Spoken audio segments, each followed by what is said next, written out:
Yeah, I just finished a video regarding my biological father, and I'd like to make a part two. I made notes because so much shit happens, it's hard to remember it as I'm making the video. So if you see me looking down, that's what I'm looking at. Okay, yeah, watching porn.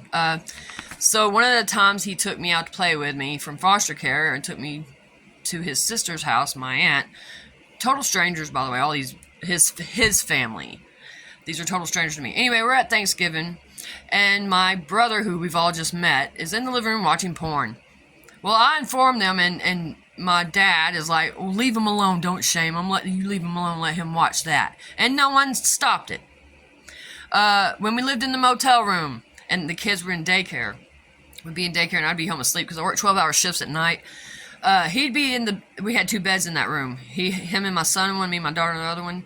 Anyway, he'd be over there watching porn, and I'd be over there trying to go to sleep because I got to work that night, right? And I'd just be crying because, I was sexually abused as a child a lot, and I didn't meet this guy till I was 12, and you're going to sit over and watch that shit? Anyway, I would cry, and he wouldn't turn it off.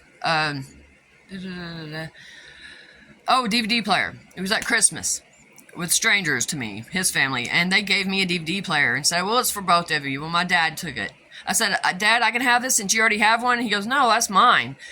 He had buckets and buckets of porn, so, I guess she needed the machine to watch it. Bathroom. Oh, yeah, when we lived in the fucking motel room and he would take a dump and it would stink. I'd walk over there and close the door because it stunk and I didn't want to smell it. I didn't want my kids to have to smell it. He'd get angry, stand up, run over there, go open it, and look at me with steam coming out of his fucking nose like, how dare you not want to suck in my ass air? Oh, and when he died, and I called my cousins, my strangers, that's how I found out he died. They told me he died, and, well, I broke down, I cried. Because the last words I said to him were, fuck off. And I kept saying that to her. I kept repeating this to my female cousin, and sobbing. My last words were, fuck off. And I kept saying that, repeating it, and all she could manage to say to me was, stop saying that! Like, my curse words were more harmful than, and that was the issue, other than, than me breaking down and having the feelings I was having, which I don't have no more. I sleep just fine now. But, yeah, I just wanted to add that, because we're all out here respecting these motherfuckers and taking care of them and revering them and,